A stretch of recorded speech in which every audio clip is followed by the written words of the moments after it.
dear friends.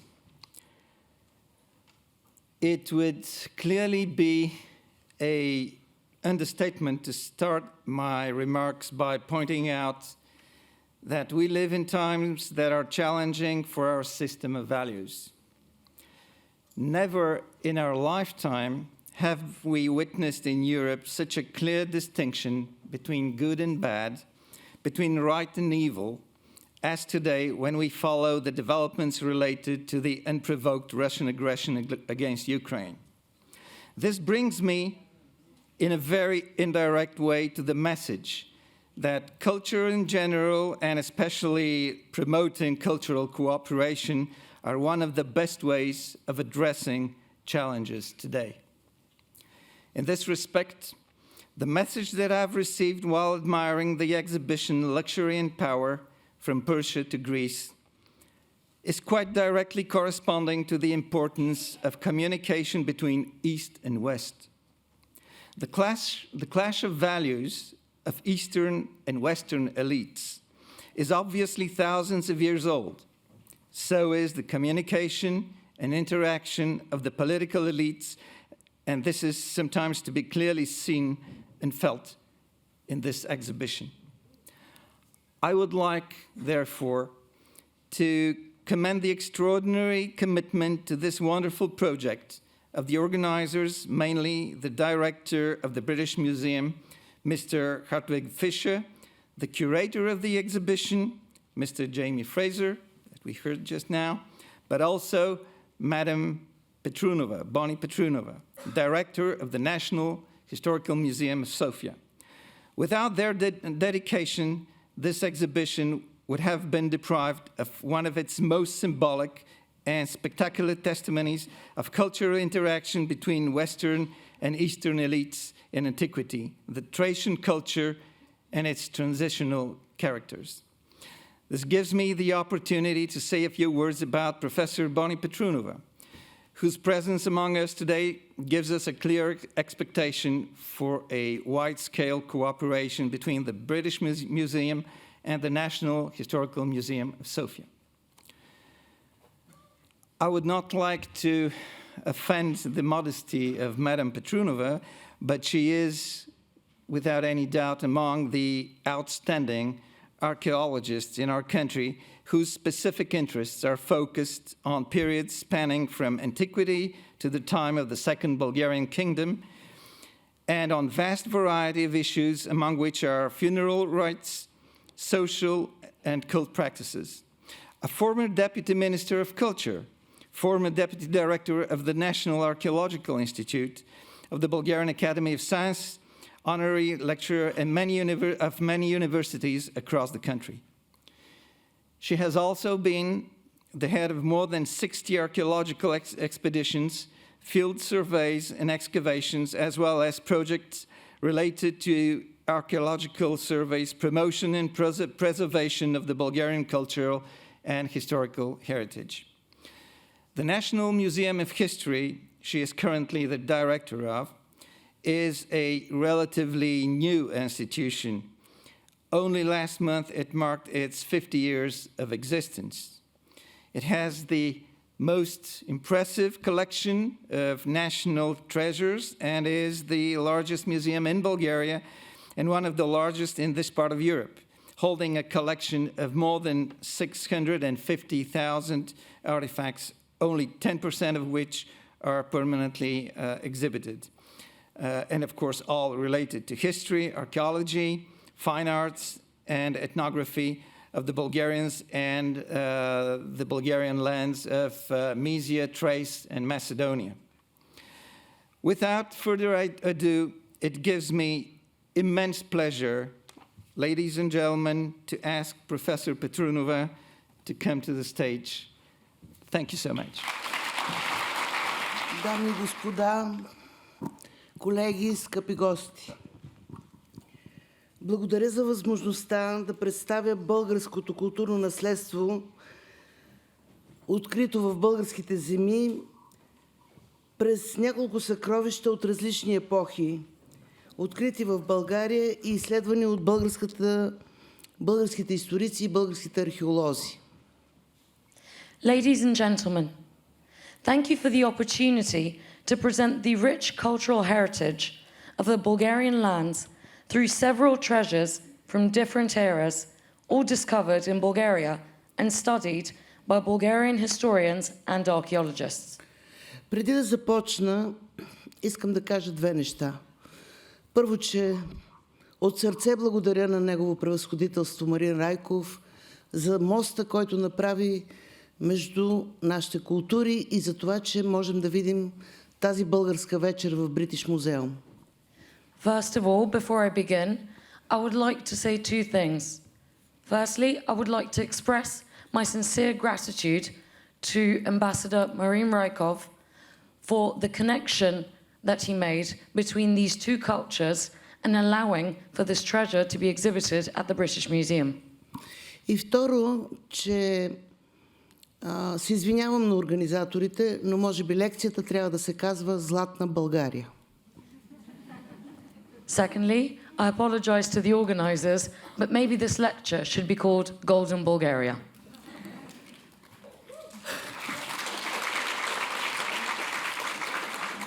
Към момента в Националния исторически музей на България се съхраняват 20 съкровища. Те са от различни епохи и са намерени в днешните български земи. Обхващат периода от праисторията до края на 14 век и откритията са станали както случайно, така и при редовни археологически проучвания. Currently, the National History Museum of Bulgaria houses 20 of the treasures discovered across Bulgaria. They are from different eras, ranging from prehistoric times to the end of the 14th century, and these discoveries have occurred both through regular archaeological digs and, of course, by accident. Ето защо реших в тази презентация да ви покажа не само неща от тракийския период, но 3 от находките, като целта ми е да се добия представа за богатото културно наследство на българските земи, както и за адекватното отношение на културните институции в България към знаците на паметта. Безспорно, най-популярното и затова водещо тук е България, както и по света, е съкровището от Панагюрище. То е намерено случайно през 1949 година край град Панагюрище. Уникалната находка е разпозната от Петър Горбанов, един също уникален археолог, уредник в местния музей, като от пръв поглед той разбира, че става въпрос за съкровище и благодарение на него то се озовава в Пловдивския музей, археологически музей.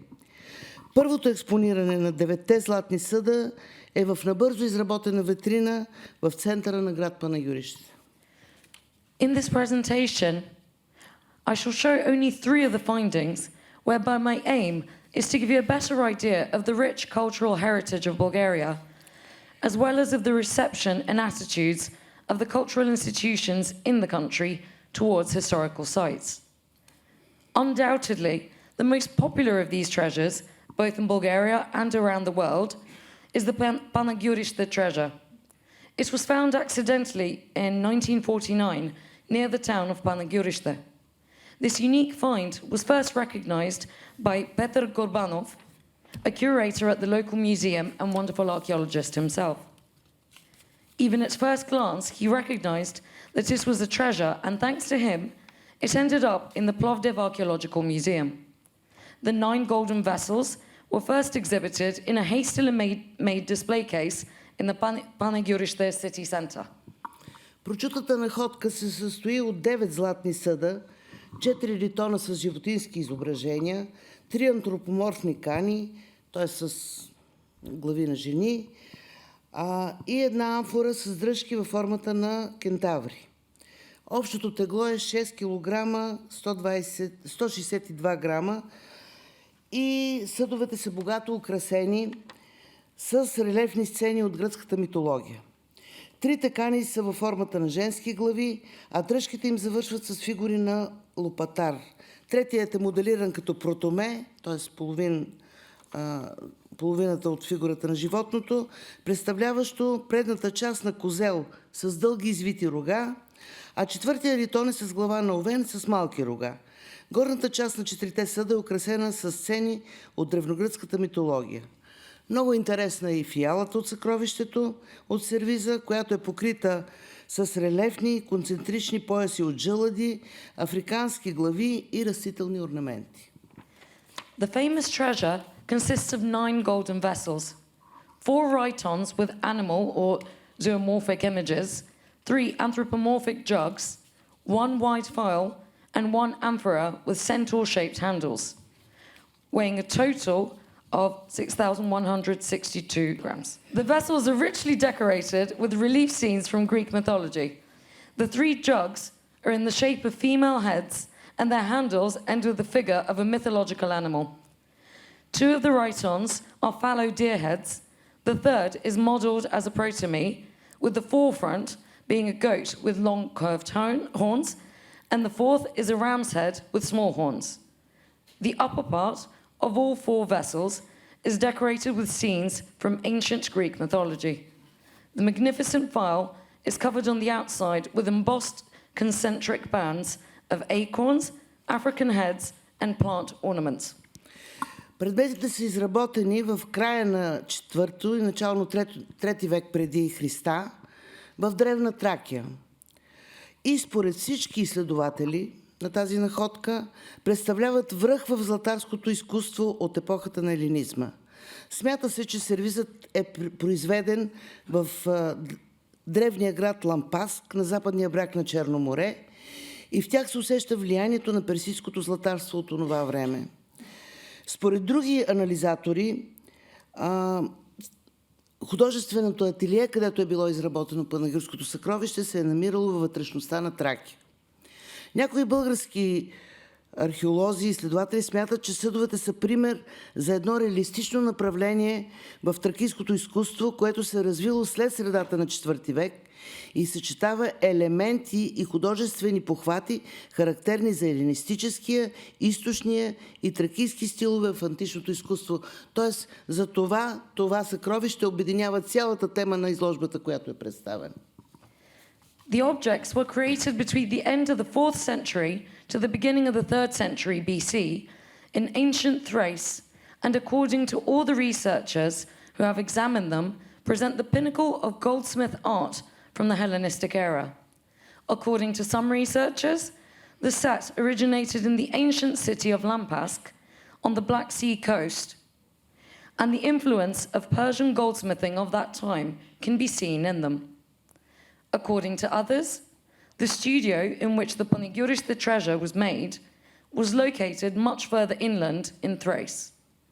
According to some Bulgarian researchers, the vessels are an example of a more realism-based direction in Thracian art, which developed after the middle of the 4th century BC, and which combines elements and artistic techniques and characteristics from the Hellenistic, Eastern, and Thracian styles of ancient art.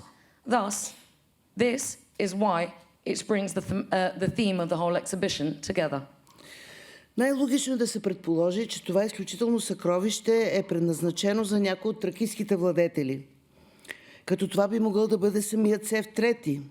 Една особеност на комплекта е, че съдовете са били използвани, не са били използвани дълго и най-вероятно това е ставало при някакви церемонии, като това твърдение се подкрепя от смисъла на сцените, изобразени върху него, върху ритоните. Изключителният интерес към панагюрското съкровище довежда до неговото експониране не само в България, но и в международни изложби, като в Нюшатъл, Швейцария през 1959, в Париж, Москва, Ленинград през 1974, в Виена през 1975, в Лондон, Варшава и Хавана през 1976. Тук чух, че някои си спомнят това нещо.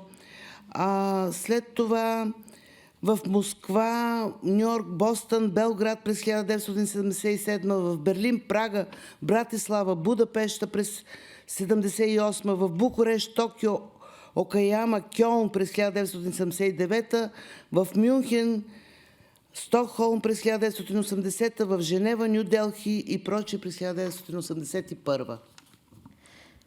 It is most logical to assume that the treasure was intended for one of the Thracian rulers, who could even have been Pseudos III himself. One of the unique features of the set is that the vessels were not used frequently or for long periods of time. This makes it likely that the pieces were only brought out for special ceremonies, which is also supported by the meaning of the scenes on the write-ons.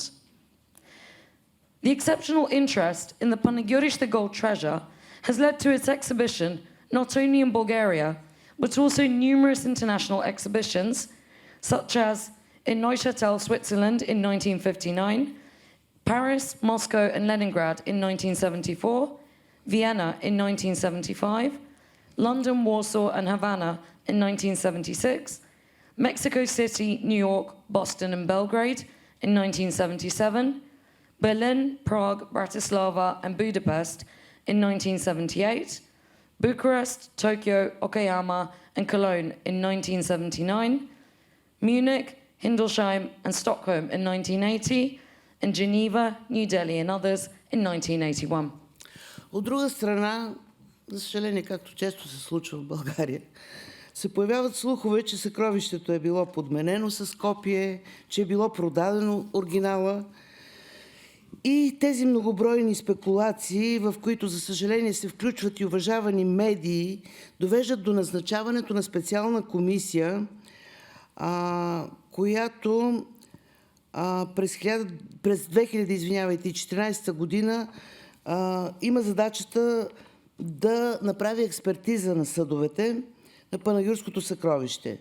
Тя завършва на 14 януари 2015. Резултатите от нея в синтезиран вид са следните. Първо, анализа на всички съдове от Панагюрското съкровище показва, че те са изработени от злато над 22 карата с примеси от мед и сребро.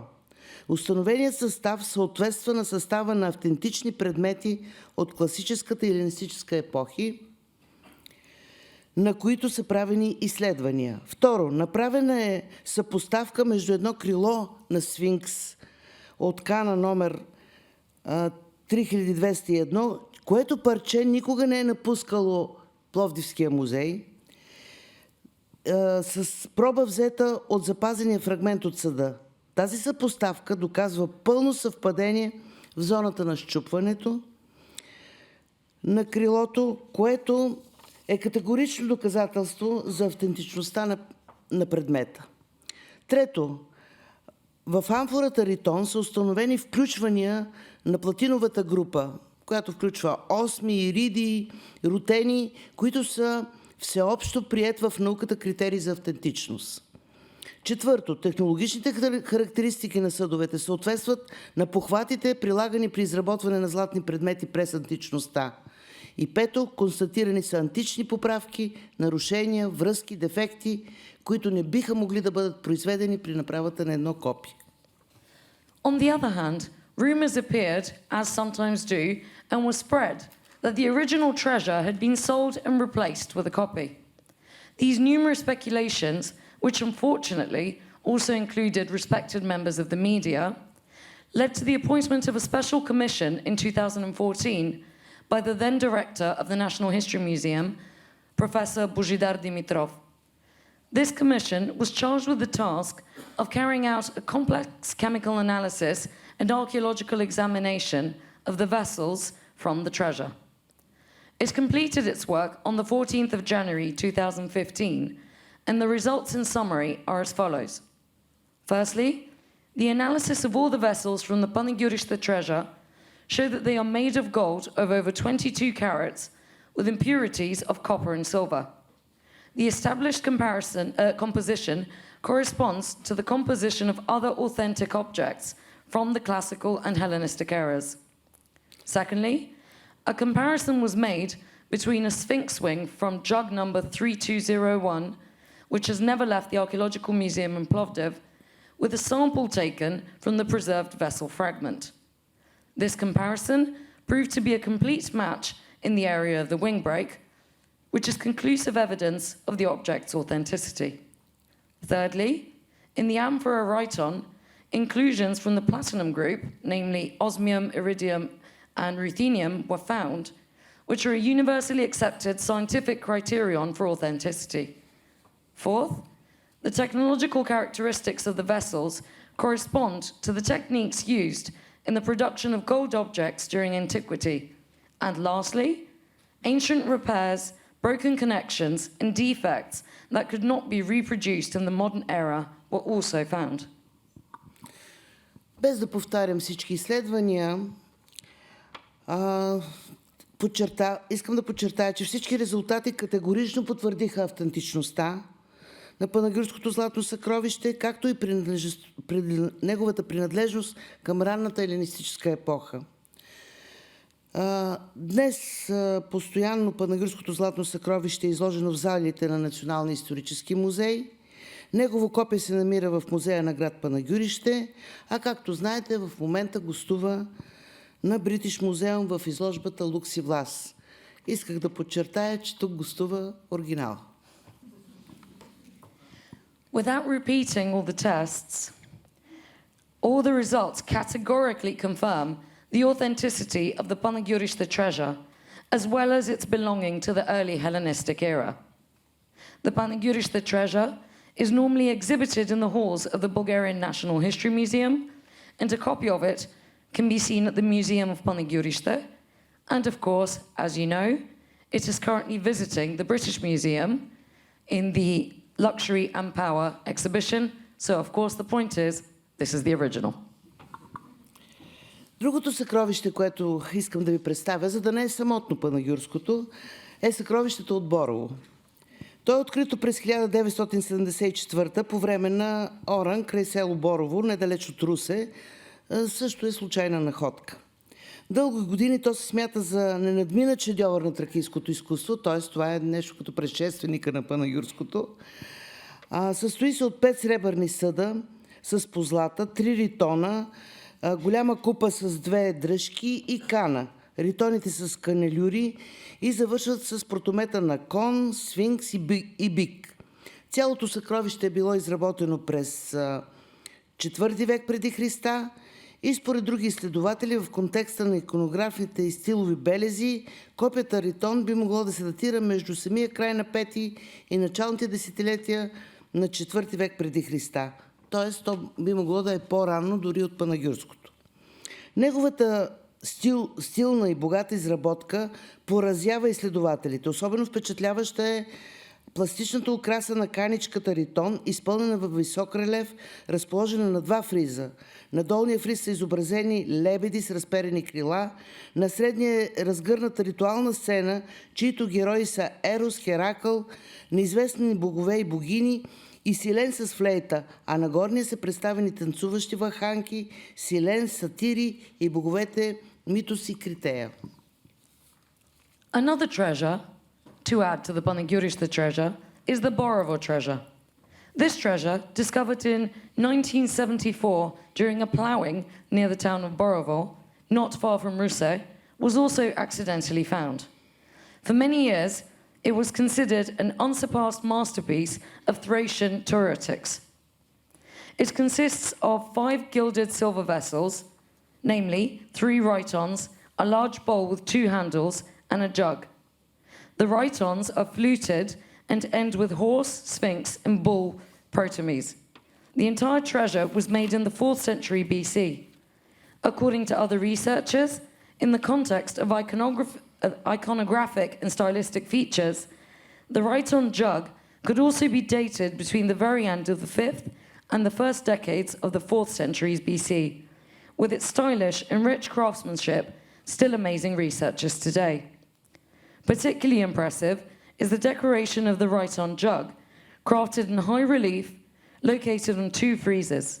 The lower depicts swans with outstretched wings, the middle depicts a ritual scene with Eros, Heracles, other unknown gods and goddesses, and Silenus with a flute, and the upper depicts dancing bacchanals, Silenus, satyrs, and the gods Mythos and Criteia. Съкровището от Борово представлява част от обреден сервиз. Вероятно е собственост на някой храм. Потвърждение за това са изображенията върху съдовете. Те представят сцени от ритуали, свързани с култа към бог Дионис. Възможно е този сервиз да е посветен на този бог и да е стоял в неговия храм. Някои изследователи виждат в една от сцените сватбата на Дионис с Ариадна, на която присъстват Херакъл, Семела, Залмоксис, известни тракийски божества. Според други е изобразена сцена на мистериите в чест на кабирите, като е показана сватбата на Кабира с богинята Бендида. За сигурната датировка на съкровището помагат и намиращите се върху два от ритоните на каничката надписи с гръцки букви. Един е на Котис от Беос. Вероятно става въпрос за тракийския цар Котис I, който царува в периода 381-359 година преди Христа. И това е причината много учени да смятат, че съкровището е собственост на владетел, а съдовете са изработени в Беос. The three rhytons are the same in size and shape as the horn-like upper part. Only on one of them are the grooves horizontal, a detail that leads experts to associate this vessel with Persian culture. The bowl is wide and low, with the seat decorated with an egg-shaped ornament. Its two handles are connected to the body by satyrs' heads. At the bottom, a torture scene is asymmetrically depicted, showing a griffin attacking a laying doe. The treasure is part of a ceremonial ritual set, probably owned by a temple. This is confirmed by the images on the vessels, which present scenes of rituals likely related to the cult of the god Dionysus. It is also possible that this set was dedicated to this god and stood in his temple. Some researchers claim to see the wedding of Dionysus and Ariadne attended by Heracles, Semele, and Zalmoxis in one of the scenes. According to others, a scene from the Mysteries in honor of the Kabirs is depicted, showing the wedding of Kabir with the goddess Bendida. The reliable dating of the treasure is helped by the inscriptions in Greek letters on two of the rhytons and the jug, which read, of Cotys of Beos, and this is most likely to be the Thracian king Cotys I, who ruled from 381 to 359 BC, and is the reason why many scholars believe that the treasure was owned by a ruler and that the vessels were in fact made in Beos. Всъщност съгласих се да изнеса тази лекция, за да мога да ви представя третото съкровище. Това е съкровището от крепостта Калиакра. Нос Калиакра е дълъг повече от 2 км и е част от Добруджанското плато, което се врязва на юг в Черно море. Първите заселници на носа са траките, които оценили неговите природни дадености и стратегическото му местоположение. През 4 век преди Христа те създали там едно укрепено селище. То се превърнало в административно, религиозно и търговско средище, наречено от древните траки Теризис, по името на тракийското племе Теризи. През 5 век племето Теризи, заедно с земите, които населява, се включват в границите на Одриската държава. Одриското царство, както известно. Това е една от най-значителните и богати държави в Югоизточна Европа през тази епоха. Тракийската крепост на днешния нос Калиакра е била изключително популярна в античния свят.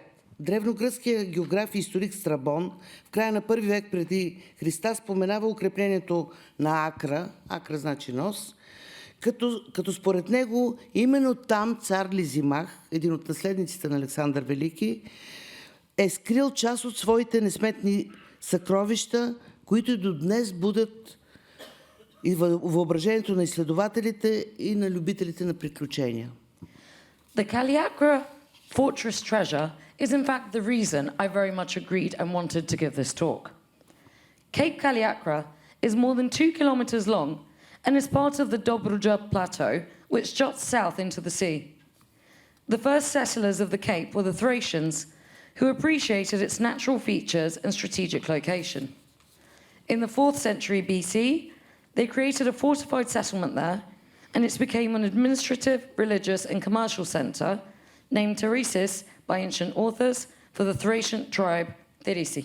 In the 5th century BC, the Thrace tribe, along with the lands it inhabited, was included in the borders of the Odris kingdom one of the most significant and wealthy states in Southeast Europe during that era. The Thracian fortress on today's Cape Kaliakra was extremely popular in the ancient world.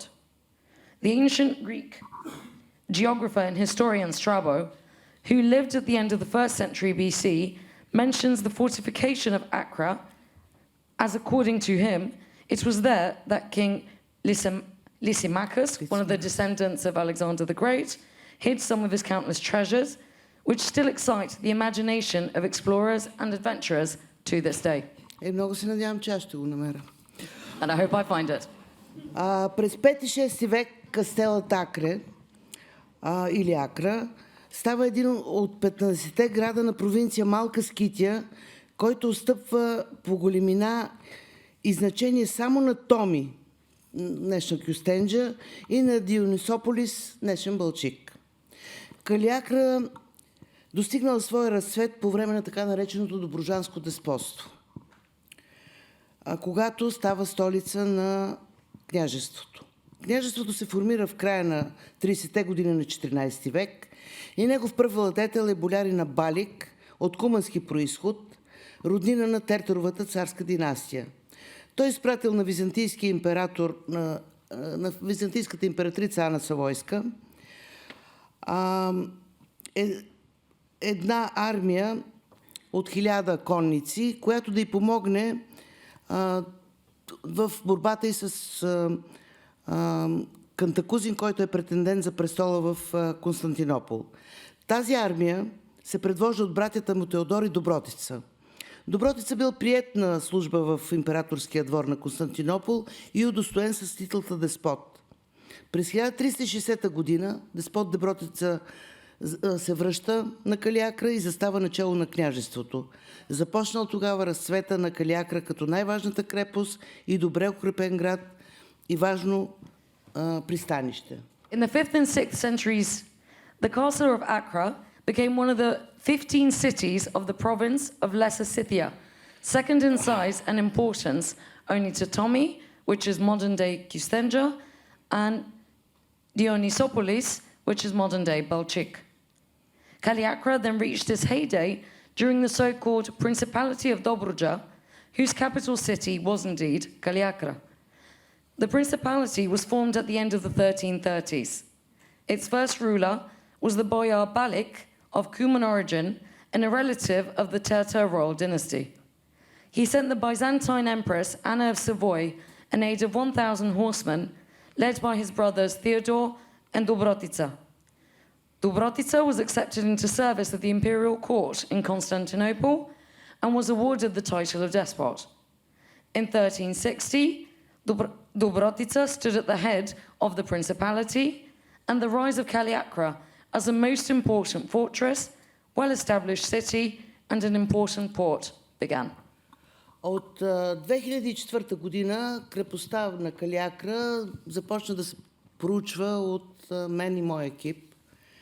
И откритията, вече тази година правим 20 години проучвания, откритията на този екип са толкова много, че само за тях бих могла да изнеса отделна 3-часова лекция. Ето защо ще спомена само някои от тях, от тези открития. Първата е една църква, Света Богородица. Това е една от 4 много добре запазени църкви на крепостта Калиакра. Освен, че беше изцяло проучена, около нея се откри некропол, в който има изключително богати гробни дарове и интересни погребения. Погребения на богати граждани на средновековната Калиакра. Само през 2011 година са открити фрагменти от златоткана материя, 26 златни апликации, 36 копчета, от които 3 златни, едно бронзово с позлата, 28 обици, от които 11 сребърни, 2 златни, 2 позлатени, 4 пръстена от сребърни. И по време на разкопките са намерени калъпи за изработване на накити, което показва, че в рамките на крепостта е имало и ювелирни ателиета. Прецизната изработка и благородните метали потвърждават богатството и известността на добруджанската столица Калиакра през средновековието. Since 2004, the Kaliakra fortress has been studied by my team and I, and the discoveries are wide and varied, meaning a lecture of at least 3 hours separately could be given on them. That is why I will mention only a few of them today. The first is the Church of Virgin Mary. This is one of 4 very well-preserved churches of Kaliakra, and in addition to fully exploring it, a necropolis was also discovered around it, which was extremely rich in grave goods and was found to be very interesting for the rituals that were recorded. By 2013, 191 of the graves therein had been studied, in which wealthy citizens of medieval Kaliakra had been buried. Only in 2011 were fragments of gold-woven fabric found, 26 gold applications, 36 buttons, of which 3 are gold, 1 gilded, 1 bronze, 1 silver, 28 earrings, of which 11 are silver, 2 gold and 2 gold-plated, and 4 rings, of which 3 are silver. During the excavations, molds for making jewellery were also found, which showed that there were jewellery workshops within the fortress, and the precise workmanship and precious metals confirm that the wealth and fame of the Dobruja capital of Kaliakra was as such in the Middle Ages. И точно когато си мислехме, че сме открили некропола, гробището на най-богатите граждани на Калиакра, попаднахме на друг сектор. Той ни изненада с неочаквани находки. При разчистването на пода на една късна, опожарена сграда, попаднахме на гърне с почти 1000 монети, златни накити и апликации. За откриването на това съкровище и за предметите в него съм написала книга, така че няма да ви разказвам подробно за това. Тя е на български, на английски. Надявам се да бъде достъпна за всички и за това няма да влизам в подробности. Само ще спомена нещо уникално от това съкровище, а именно, че 8-те златни монети, които бяха открити, са венециански дукати, каквито до сега в българските земи не бяха откривани. И те представят дожовете Джовани Соранцо, Андреа Дандоло, Лауренцо Челси, Марио Корнаро и Андреа Контарини. Може би ще ви е интересно да научите, че колкото по-малко е управлявал даден дож, толкова по-скъпи в днешно време са неговите монети. Освен разпределението на сребърните монети включва издания на 8 държави, на държавни обединения. Византийската империя, Османската империя, Търновското царство, Видинското царство, Молдова, Влахия, Златната орда и Венеция. Освен богатата и разнообразна колекция от монети, в глинения свят бяха намерени 55 различни сребърни и златни накити, като апликации, катарами, обици, копчета, пръстени и маниста, от които едно е изработено също от манистата, имам предвид, от злато. Just when we thought we had found the remains of the wealthiest inhabitants of Kaliakra, we came across another sector that surprised us with unexpected finds. In clearing the floor of a late-period burnt building, a pot containing nearly 1,000 coins, gold ornaments, and appliques was found. I've already published a book about this in both Bulgarian and English, which I hope is accessible to you all, about the discovery of this treasure and the objects in it, so I won't go into too much details. I will only mention one of the most interesting parts, which is the 8 gold coins, namely Venetian ducats, which were discovered for the first time in Bulgaria, and which depict the doges. 1 of Giovanni Soranzo, 3 of Andrea Dandolo, 1 of Lorenzo Celsi, 1 of Marco Cornaro, and 2 of Andrea Contarini. The distribution of silver coins includes mints by 8 state associations: the Byzantine Empire, the Ottoman Empire, the Kingdom of Trnovo, the Kingdom of Vidin, Moldova, Wallachia, the Golden Horde, and Venice. In addition to the rich and varied collection of coins, 55 different silver and gold ornaments, such as appliques and buckles, earrings, buttons, rings, and beads, one of which was made of gold, were also found in the clay vessel. Преди да открием това богато съкровище, върху пода на тази сграда, в което то е било укрито, беше намерен една изключителна находка. Това е държач за колан, изработен от нефрит. Плочката е от представителен китайски колан, който като прикрепването е ставало чрез нанизване на ремека към овалния прорез и са били прикачвани различни аксесуари и амулети. Той е изработен в Китайската империя по време на управлението на монголската династия Юан. В китайската и монголската култури коланите са знак за социален статус, а материалът, от който са били изработвани, подсилва съответния ранг в социалната иерархия. Нефрита се използва за изработване на предмети, които се носят от сановниците с най-висок ранг. Before discovering this rich treasure, an extraordinary jade belt tile was found on the preserved floor of the building. The tile is from a Chinese belt, where the attachment works by stringing the strap, and various accessories and amulets were attached to the oval slot. It was made in the Chinese Empire during the reign of the Mongol Yuan dynasty, 1206 to 1368. In Chinese and Mongolian cultures, belts were a sign of social status, and the material from which they were made suggested a corresponding rank in the social hierarchy. Jade was used to craft items that were worn by dignitaries of the highest ranks. Изображението върху лицевата страна на този предмет представя една ловна сцена. Сокол, който напада дива гъска сред лотоси. Този мотив символизира пролетния лов и се нарича изворна вода. Не мога да ви го произнеса на китайски. Лотосите показват 6-тия месец на годината, т.е. началото на ловния сезон, който започва с завръщането на дивите гъски след края на зимата. Сюжетът отразява влиянието на монголските практики в китайската културна традиция при династията Юан.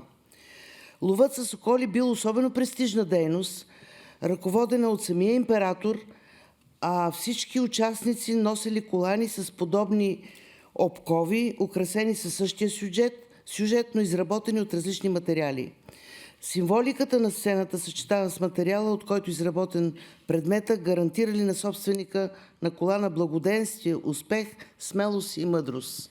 The image on the obverse represents a hunting scene, specifically a falcon attacking a wild goose amongst lotuses.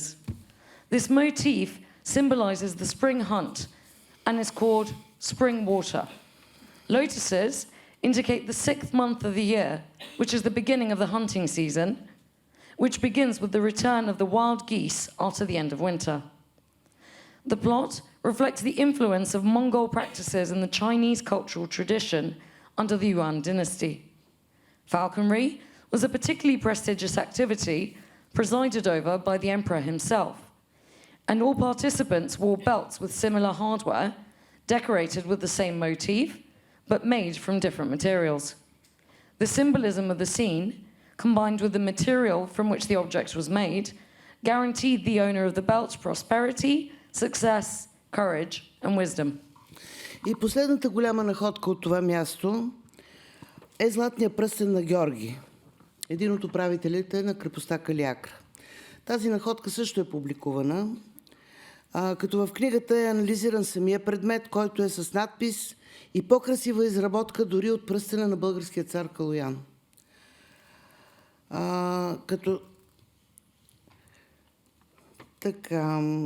Въпросът тук обаче е кой е бил този Георги. Най-вероятната хипотеза, че това е син на първия владетел на Добруджанското деспотство, а именно големия брат на Добротица, Балик. Така той се явява племенник на Добротица, когато владетеля се е надявал да остави, е назначил като управител на Калиакра и вероятно се е надявал да го остави да го наследи. За съжаление, Георги е починал много млад и не е могъл да стане управител на самото княжество. The last major discovery was the gold ring of Georgi, one of the governors of Kaliakra. This find has also been published, and the object itself which has an inscription and more beautiful workmanship than even the ring of the Bulgarian king Kaliakra, has been analysed in the book. And an analysis has been made of all the materials from the grave, including the fabrics that made it possible to reconstruct the entire burial site, as well as to seek an answer to the question, who was this George? The most likely hypothesis is that this is the son of the first ruler of Dobruja, Balik, making him a nephew of Dobrotica, whom Dobrotica appointed as the governor of Kaliakra. But unfortunately, George died young and never managed to become ruler of the principality. За тези открития аз и моя екип получихме държавни награди, но най-голямата награда, че открехнахме още малко завесата на миналото ни, което, надявам се, ви убедих, е богато и заслужава да бъде изследвано и експонирано. Голямата амбиция на Националния исторически музей е да подготви изложба, в която да представи невероятната история на българските царства през 13-14 век, като покаже и техните символи на властта. Не изключвам възможността пръв домакин на тази изложба да бъде именно Бритиш музеум. Благодаря за вниманието.